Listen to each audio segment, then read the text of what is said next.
Hello, this is a prep video for my live stream tomorrow. I'm gonna get Edna all prepped up and primed and ready for the stream tomorrow. I debated about whether or not I wanted to do this on the live stream, and there's just a little bit too much to do because of all of the cats that I figured I would make a separate pre-recorded video because I think this is important. I know metal minis can intimidate a lot of people who are new to the hobby, and really it's just the setup that makes them different than like a plastic bones model.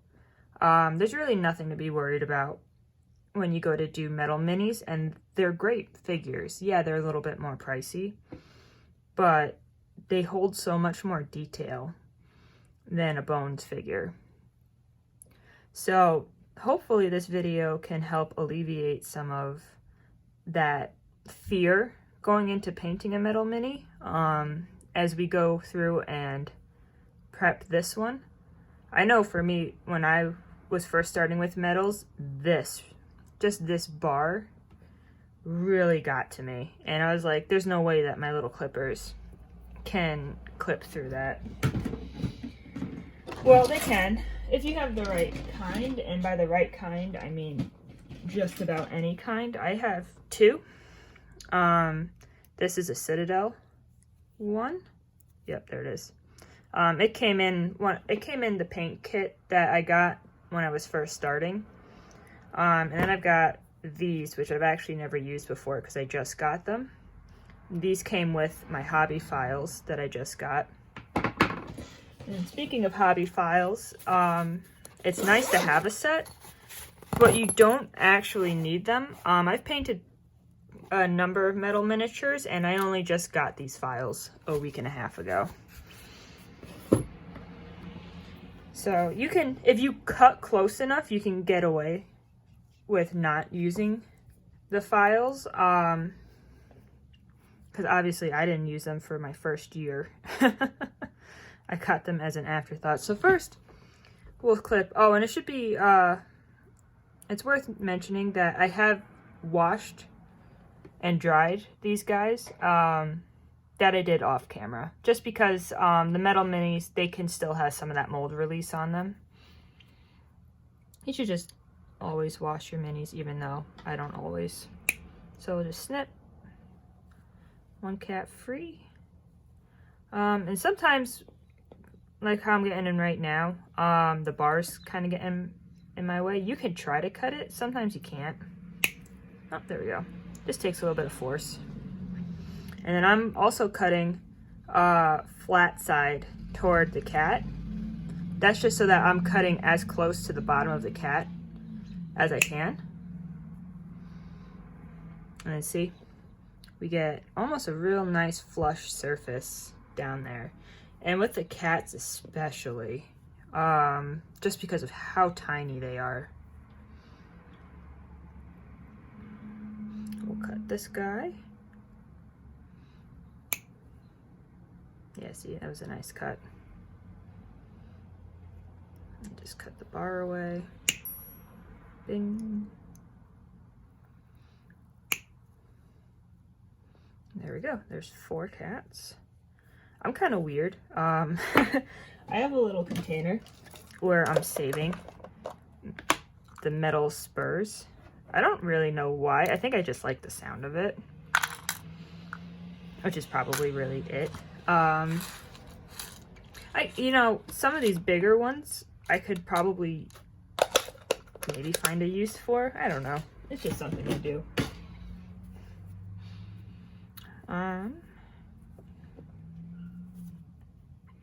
We'll cut these last 2 guys off. This one I've been the most worried about snipping, because he's at such a weird angle. So I really want to make sure that I'm just cutting away, I'm just cutting away the spur and not cutting into the model itself. So I might purposefully leave a little bit Let's see how I did. Yeah, I did pretty good. There's a little, you could see a little bit of the spur right there. I may not even file that away, honestly. And then we've got this guy with his leg up in the air. I'm gonna have to cut that little piece off.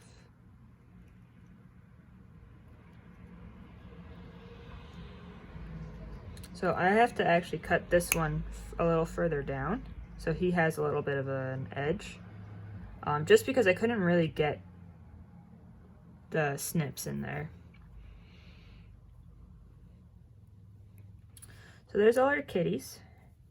Edna, so you'll see some minis, they have like this bit on them.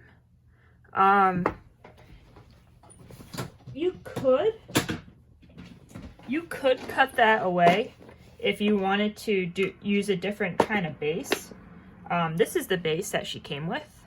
It's got the slot in it, and that actually fits right in there. Usually the Reaper minis that have this part underneath them rather than a pudding base, they'll come with their slotted base.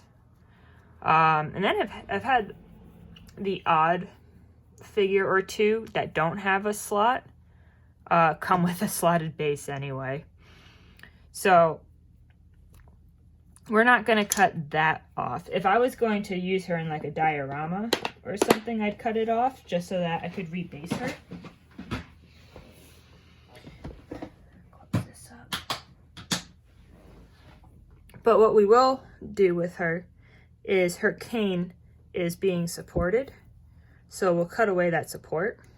So once again, I'm keeping the flat of the snips towards the mini to get as close as possible without gouging into it. And it needs another snip. There we go. And then we'll cut it away from the cane. And there we go.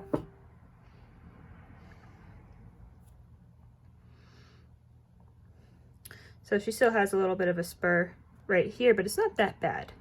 I don't even think I'm going to run the file over it. Kitty has a little bit of a spur on his tail. There we go. You probably couldn't even see that.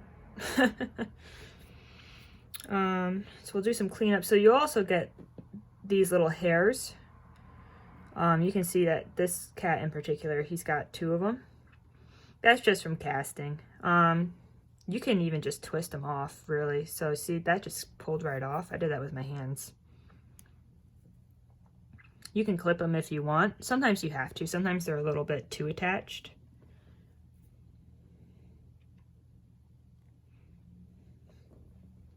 I just thought of something. I might get a text message, so silence my phone.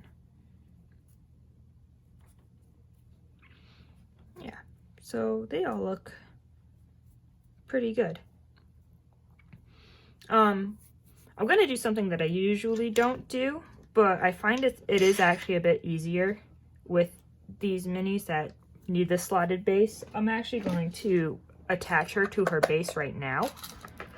And I'll do that with a little bit of super glue, just because I don't ever want her to pull out from that base. So now I'm gonna have to actually take a look at how I might want to stage this mini, because obviously she is quite complex. So I'm gonna start with her in the middle of the base, like this. And then cat. Ooh.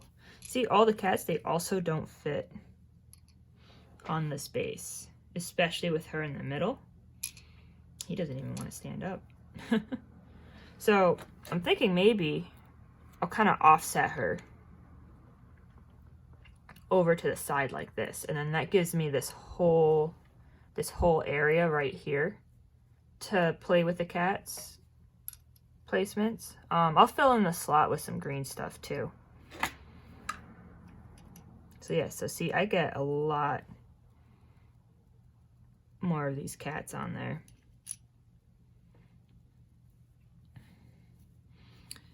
I get 4 cats on by putting her over on the side. So I'll probably have some spillover with the cat. So I'd probably do these 2 since they're the most stable. And then get these guys, the smaller ones, up on here. Have something like that. So I'm gonna go ahead and get a little bit of glue on her spur.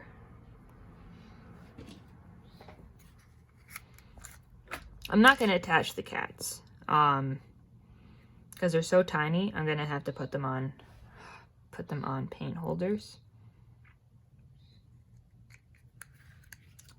So a little bit of super glue.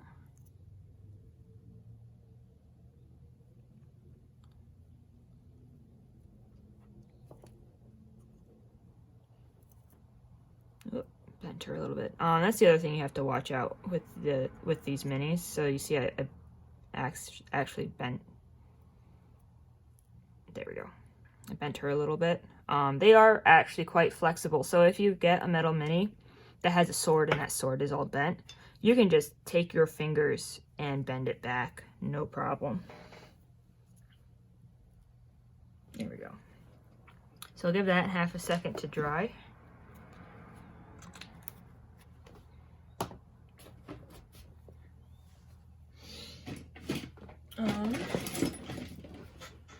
We'll take our green stuff and fill in the rest of this slot right there. Green stuff is like Milliput or any other kind of 2-part epoxy. Basically, you take your blue and you mix it with your yellow. I'm mixing much more than I need. So I'll actually get to finally start a putty catcher. So, and then you take the 2 parts. I just put a little bit of water on my fingers because it is a little bit sticky. And if you get your fingers wet, it helps it not just stick all over your fingers. So mix, mix, mix.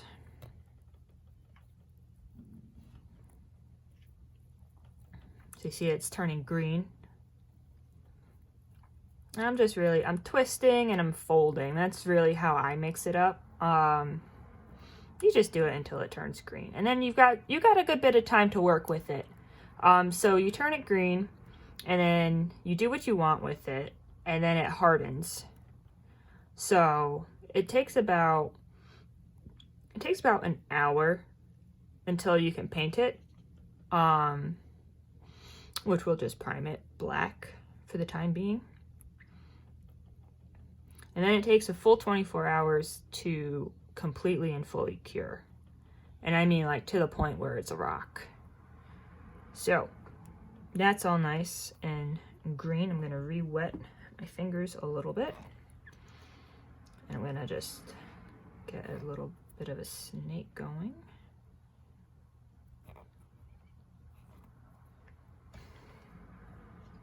Yeah.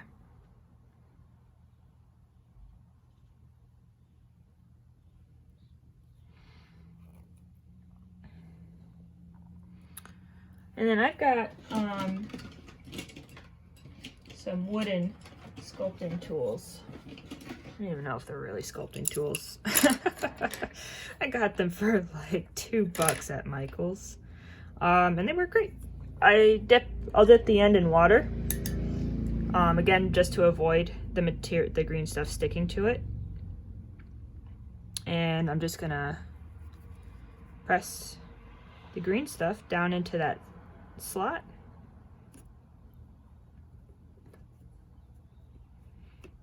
I'm not gonna really worry too much about doing it neatly because I'm gonna go back and then wet the other end of this. I'm just going to kind of run this over it to smush it down and make it smooth.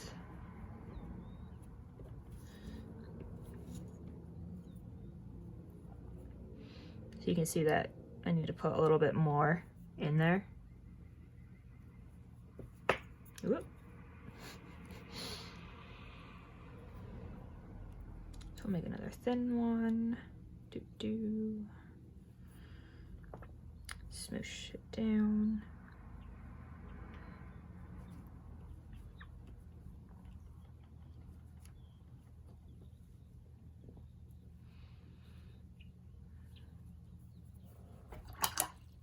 Get some more water. This is epoxy, so you don't want to ingest it, and when you're done working with it, you do want to go wash your hands. And then because I'm just grabbing water from my paint water cup that's full of clean water right now, I'll actually change out that water just to be safe, because you know, I don't want to get epoxy on my brushes or like epoxy residue on my brushes. Not that I think the water is actually completely full of it, but you know, why take the chance? It's just a couple of steps to the kitchen to get a new cup of water.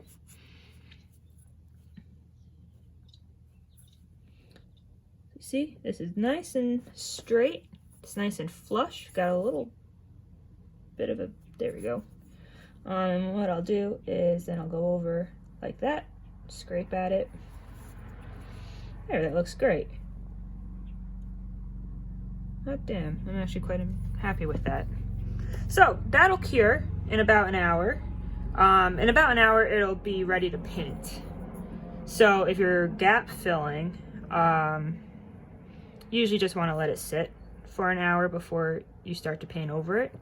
And I know that because I had to ask when I was painting Blight Fang, because at the last minute he was due in about 16 hours, and I was like, oh my god, I missed this gap. And so I filled it, and I asked somebody who was very experienced, how long is the minimum that I should wait until I start to paint over the green stuff? And they were like, you know, give it an hour, because by an hour, it's hard. It's not really absorbing anything anymore at that point.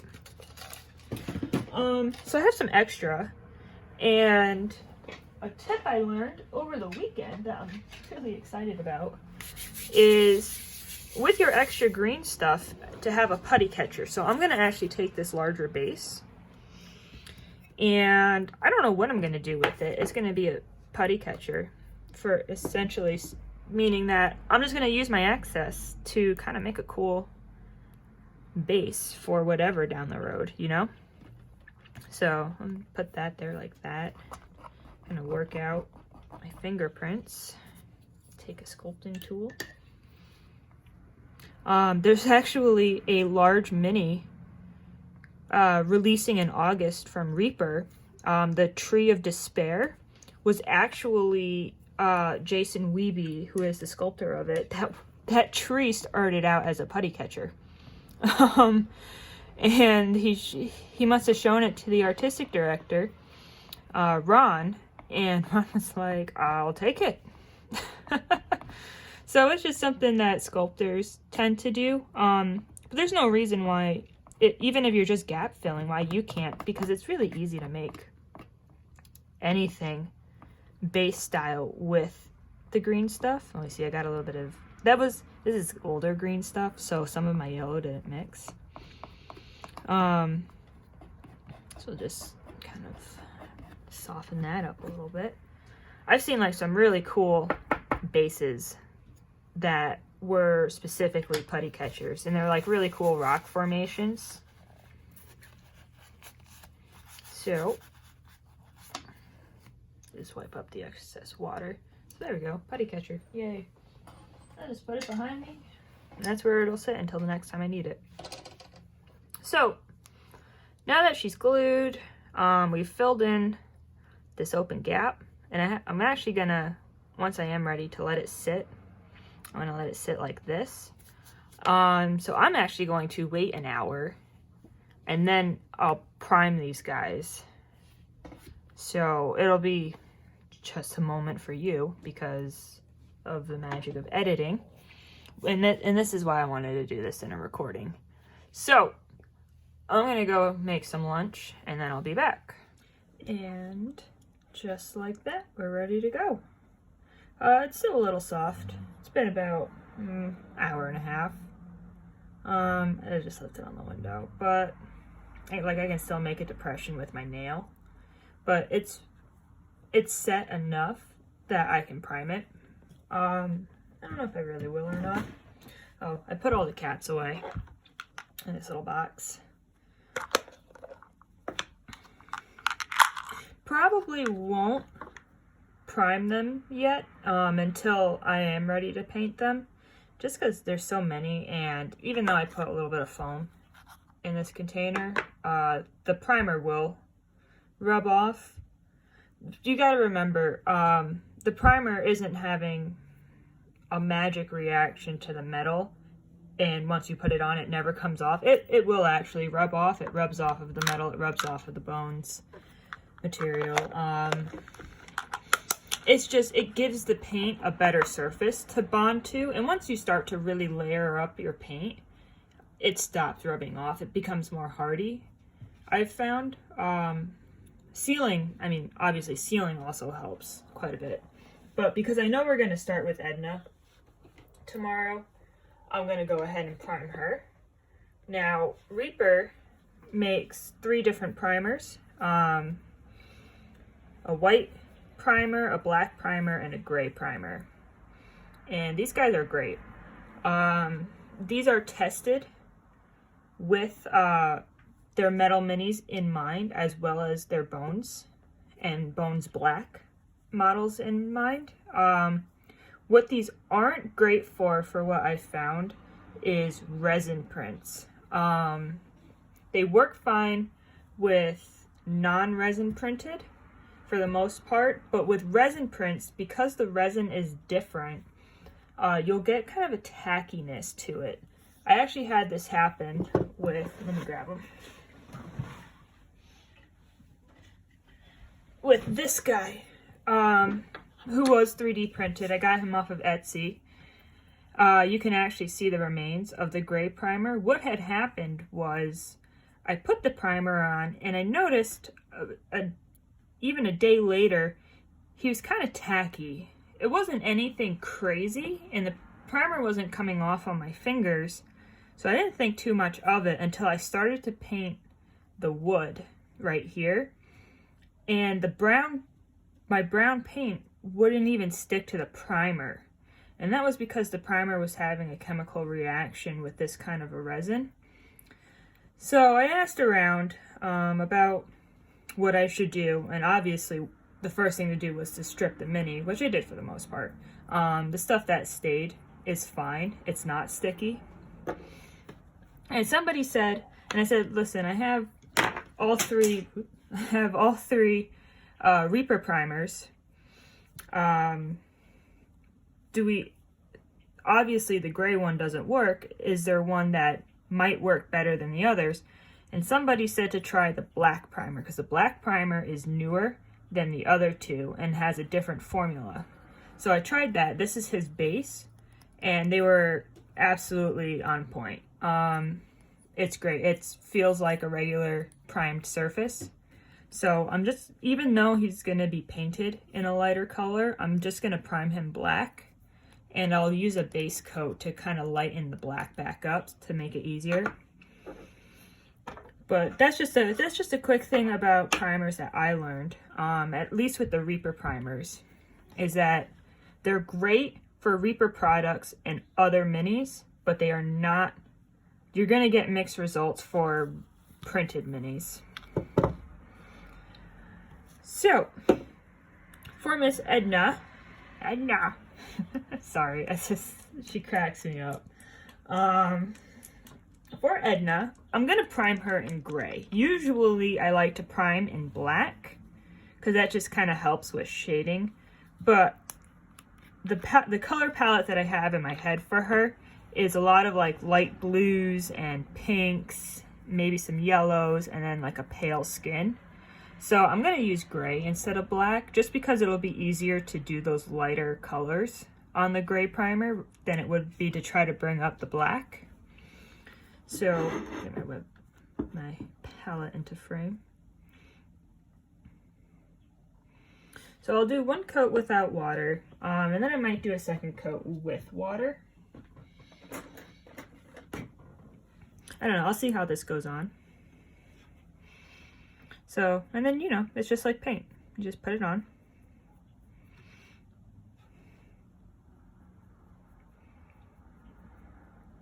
Get her socks. Oh my god, this one sock is lower than the other. I love this mini so much. I got her as a Christmas present. She was on my wish list of Reaper minis. Because when I was going through their website one day when I was bored at work, I saw this and I was like, you've got to be kidding me. There is not a crazy cat lady Reaper mini. Lo and behold. If you're local, I think there might still be one of these guys, or one of her at AC Games. I just also want to point out that nobody is sponsoring me. I am just dropping names because I want to. Support local business. Yeah. But I think he has one. I think I saw one there. If you want to get it and kind of paint along with me or do it yourself. And what I like about the priming process is it's a chance to become more familiar with the miniature. Because, I mean, you can look and look and look at the mini in your hands at different angles, but you don't really start to notice the finer details until you're putting paint on her. And sometimes small details will affect your whole color palette. You'll be like, oh, I didn't realize that he had a holy symbol on this pouch. Now I understand that he's more of a cleric than he is a sorcerer. So that, rather than doing dark colors, now I want to do light colors. So it's good, even if you don't need to prime your mini, or you think you want to skip it, I would still put one solid color base coat down, just so that you can become more familiar with it in the process. She doesn't have a whole lot going on for her as way of hidden details. You don't really notice it at first, but she does have a shift underneath her nightgown, I guess is what you would call this. So that kind of affects it, of what I want to do with that. I'm thinking it's going to be kind of like dirty yellowed. So that kind of affects, like, oh, what am I going to do with the dress? Because if I'm going to do a dirty yellow shift, I don't want to do a yellow dress. I want to do something that's going to make that shift noticeable, but also not stand out or become hidden in the rest of the mini. Get her face.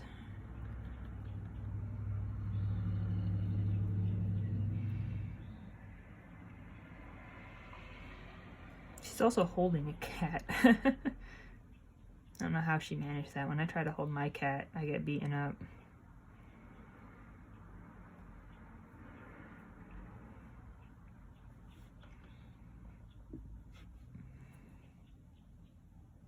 In the frame? Nope.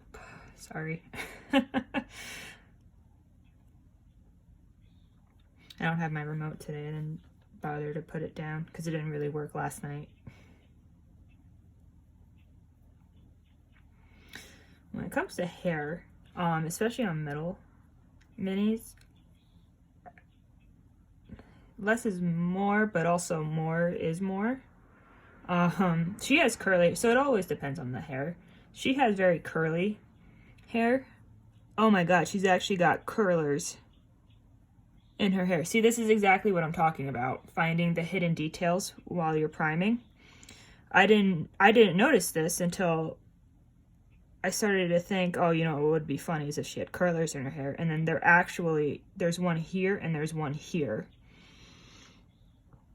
Yeah, she's only got 2 curlers in her hair.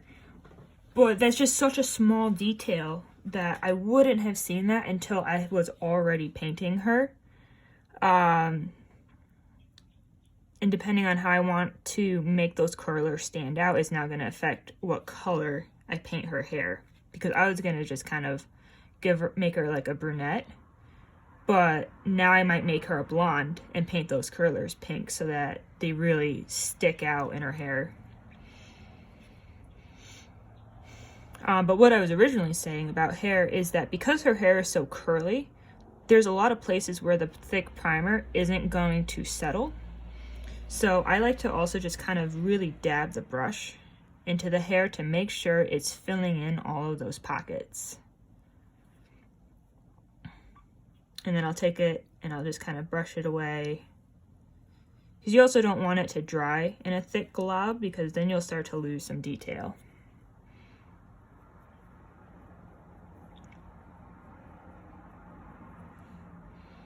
So that actually looks pretty good for a first coat. I can actually see some spots that are still shining through. So I'm just going to take some paint and just kind of flood the area real quick. Yeah, curly hair could be kind of rough. Right there a little bit. And then I'll start brushing away. Yeah, there we go. That's a little bit better.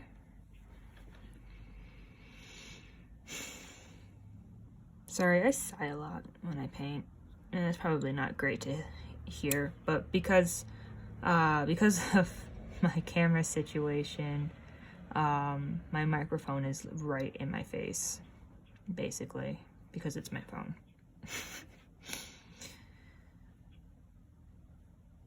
But man, if you were on the fence about an iPhone 10,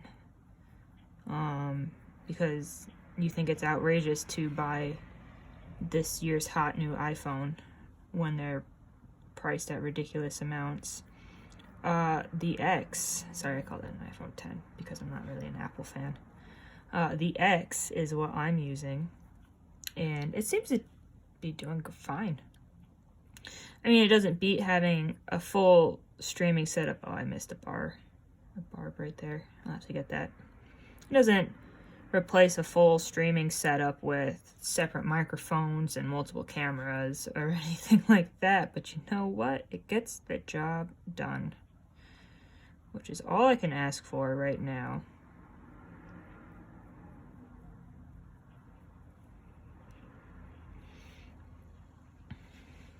Get Mr. Kitty. I was thinking about doing these cats to look like some of my cats and then to pick 2 more cats from my friends. But man, I am looking at how small they are, and without the use of my magnifying glass on these streams, it's going to be kind of hard to do such fine freehand work. Get inside his little ears. There we go.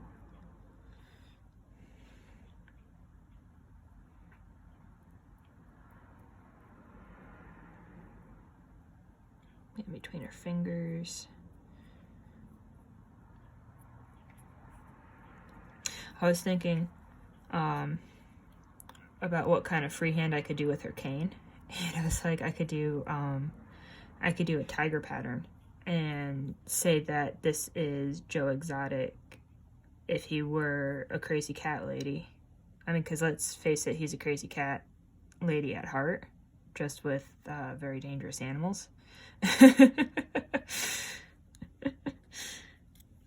they could do like tiger print going up, or I was thinking like, because I've actually seen them in pharmacies, the hot pink leopard print cane.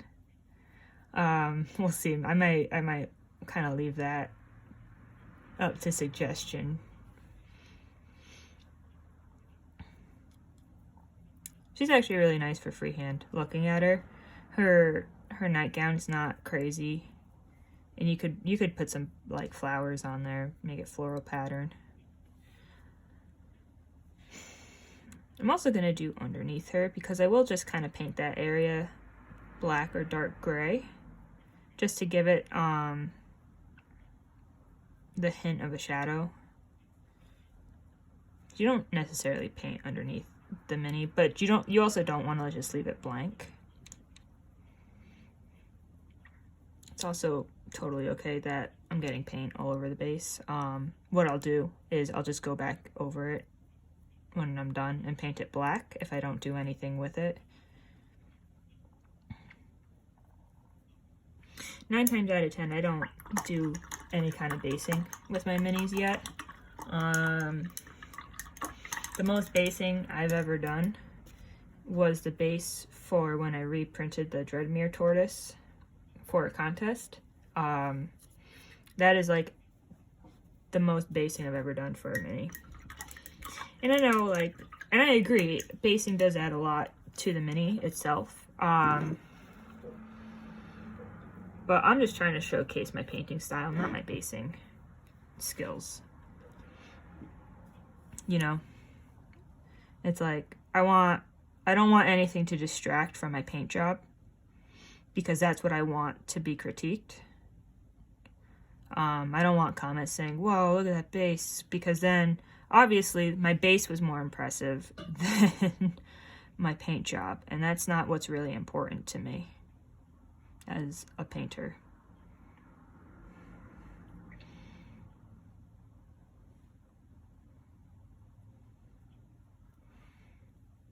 So that looks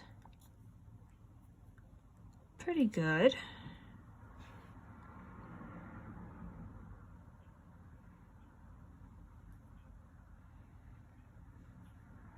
Just trying to make sure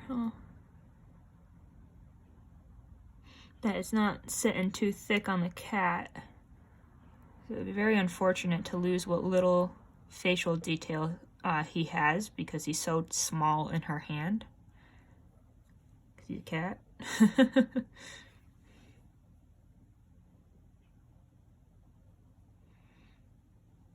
Edna. Is she gonna focus? There she is. Hello, Edna. So I'm gonna just clip that burr real quick. I'm gonna use my new snips just to use them because I haven't yet. Oof, I can already tell that I don't like these. So I'm just gonna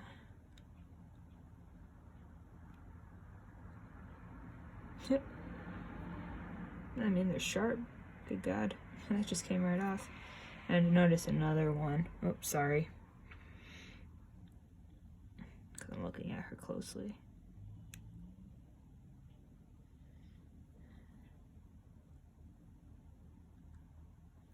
Yep. So then I'll just dab some primer in those spots.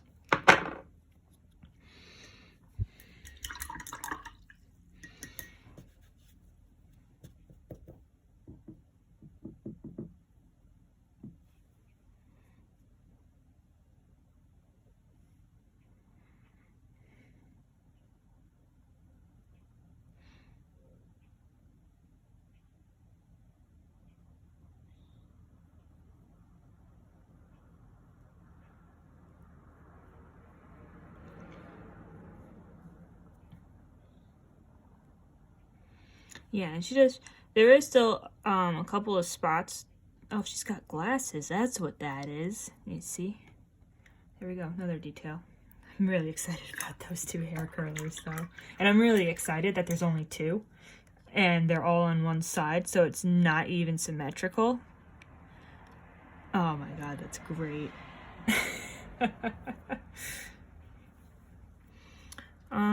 You know, I'm thinking I'll prime this later when I'm ready to finish up the base. That'll be fine then. I'm not gonna worry about it now. I'll do the kitty cats when I'm ready to paint them, or more, getting close to ready. I'm not gonna do another layer of primer. This layer went on pretty good, probably because I washed the mini. Yeah, I missed under her arm. That's okay.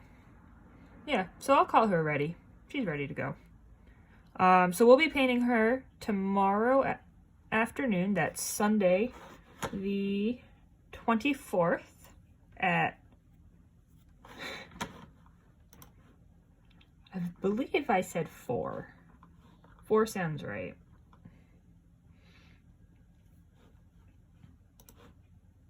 I'm checking right now, sorry. Yeah, 4 p.m. 4 p.m. we'll be painting her on a Facebook live stream. over on my Facebook page, On the Road to Tiamat. So if you want to come join us, come and jump on over. We'll be hanging out, or I'll be painting by myself. Who knows? But yeah. We'll probably start with her dress. She's going to be a couple of live streams worth of painting. Not like the Manticore. Because I kind of want to take my time with her and do a better job. But yeah, thanks for watching. I hope that this helped alleviate a little bit of pressure about metal minis if you're new to the hobby. I know that they can be intimidating because it was only maybe 5 months ago that I finally braved painting a metal mini. So hopefully this helped you out. Thanks for watching. Bye.